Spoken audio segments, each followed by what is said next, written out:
Welcome back to the Finals podcast. I am Javon. Please remember to like, share, subscribe, comment, all of that good stuff. And this is your Cristobal Palace versus Chelsea match review. I'm gonna be honest, guys. That game, I feel dejected. Not necessarily dejected from the entire club, but that draw really popped the air out of my balloon. Ah, not gonna lie, that was a very disappointing draw. I'm doing this match review immediately after the game finished, so I'm still collecting my thoughts here. And as you can see, the emotion on my face is very ah. We missed so much chances, guys. We missed so much chances. Today is one of those days where it made me feel like Jackson undid all the good work he did earlier in the season, and I don't know why. And again, this is not logic. This review is not going to necessarily be based on a lot of logic. Just how I'm feeling immediately after the game.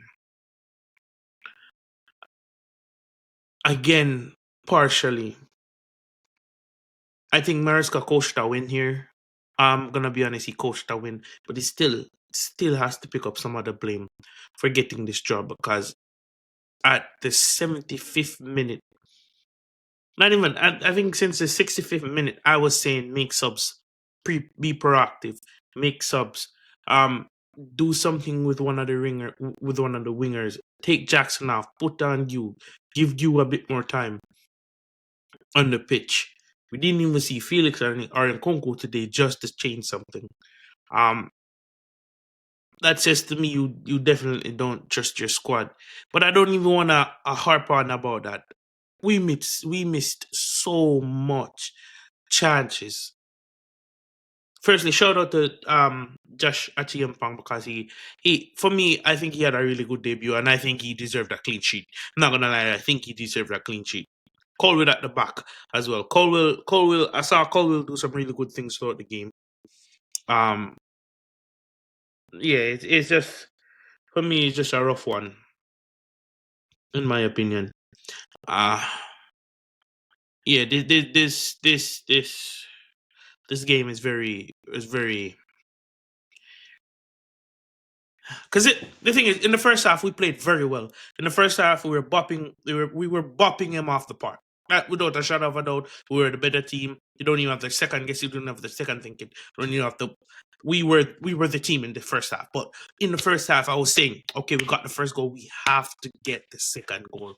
The first goal came from Jadon Sancho having a lovely play down the left hand side, which just dumb the ball and turn on the swivel and got by his man and played a lovely pass into Cole, lovely weighted pass into Cole Palmer. Cole Palmer picked up the ball and did his thing. In the first half, I was also screaming about Neto. You gotta be more selfish. If you're going to play in this team as a starting right winger, you have to be more selfish. I don't care what anyone says. You have to shoot when you have the opportunity to shoot. You have to take on your man and try to cut in and shoot, or try to go on the outside and shoot.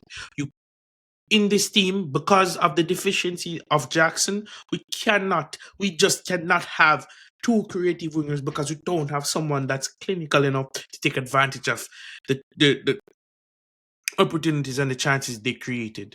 Palmer alone cannot do it this season, right? And if we default for Palmer alone to do it, we're gonna get games like today where he scores one goal, but nobody else is finding the back of the net. Right? And we have to do something about the midfield situation because you can see the clear drop off in intensity in the latter stages of the second half. This was a very. The thing is, I kind of blame Maresca to an extent because I think where we really needed some change was in the middle of the park. Some fresh legs. Gusto probably could have came off in the latter stages of the second half to give Reece James some minutes because Reece James has been back a while now. You could have given him 10, 15 minutes. And again, the subs Maresca. You made the subs too late. You took off Sancho and you played Madueke. Madueke came on the left hand side, but you substituted this man in the 86th minute. There was only 4 minutes added time, so this man only got 8 minutes worth of gameplay. Couldn't you? That was hospital minutes. We didn't even see Nkunku or Felix to try and change something. And I get it. The way the game was going, we felt like we were going to get that second goal. But looking back at it now, that second goal was never going to come.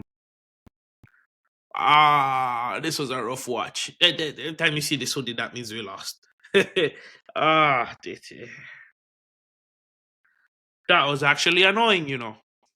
We created so much chances. So much chances gone to bed. I'm even thinking about the one where in the first half, after we got the first goal, where Enzo picked it up and laid it off to Palmer. Palmer fizzed it into Neto. And Neto is running down on the box and Neto pulls it back behind Palmer.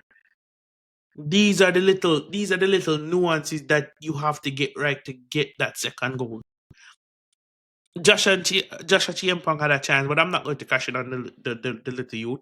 The man get the ball and the header was just not good enough. And let's talk about Nicholas Jackson, people. We need a striker.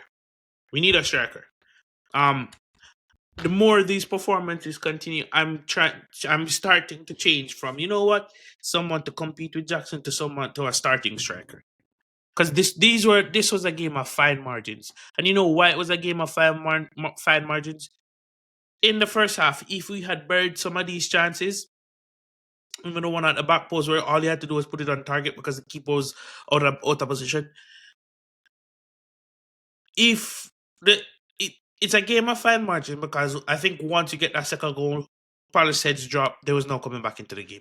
The longer it went on 1-0 and the longer Palace and the more Palace saw us started to miss our chances, that's when the momentum got built on the Palace side. And what's going to happen from here? We can't call this a blip anymore. I think it's genuinely now a poor run of form. I think it's 4 games. Let's see. Everton, Ipswich, Fulham, and now Crystal Palace. So that's 4 games. 4 games, and we only picked up 2 points. It's a poor run of form. We can't call it a blip anymore. And still, in all of those games, there's been a couple key factors. Late subs from Maresca, not given it, which late subs obviously doesn't give it the substitutions enough time to come and impact the game. Jackson missing chances and the midfield looking leggy. So I genuinely think it's a time to have a conversation about bringing back Andre Santos and Leslie Okachuko, because I want to stop us. Oh, when Lavia is back, we cannot rely on an injury prone player. So bring back them two and go get a striker. Because if you're not going to trust Mark Yu to give him more minutes than what we say today, because the subs was embarrassingly late. And again, Kamada came in and made a slight difference for Crystal Palace. Maresca still was late to react to that just because we were 1-0 up. This team is not at a point where it can see out games anymore. Not even anymore. When have this new team, when has this team been able to see out games? They just can't do it. So as a manager, you have to put things into place for them to see out games. Right? I understand. Cool. And genuinely, I didn't think the defense was that bad, you know. But I thought the midfield started to look leggy. And Gusto with a few bad moments in the second half on the right hand side. So I would have put in Reece James. Plus you put on Reece James, you put on Gu a bit earlier, you put on Madueke a bit earlier, gives them enough time to, get up the pitch, try to change the game to get further up the pitch. But then at the same thing, and the other side of the coin, shut up, miss. If the manager doesn't trust the squad, what do we do? Because the starting 11 is not getting it done. They're not taking their chances.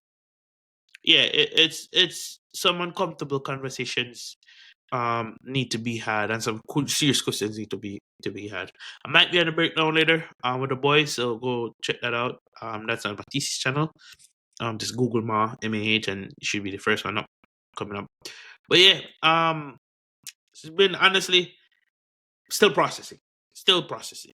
It's I feel a bit dejected after that late equalizer. So thank you, people. Smash up the likes, share, subscribe. You know, and road to 1,500, and then after that 2,000, and maybe we can get some here with the channel. But yeah, man, thank you for joining me on the Final Whistle podcast. Please remember to like, share, comment, subscribe. Peace.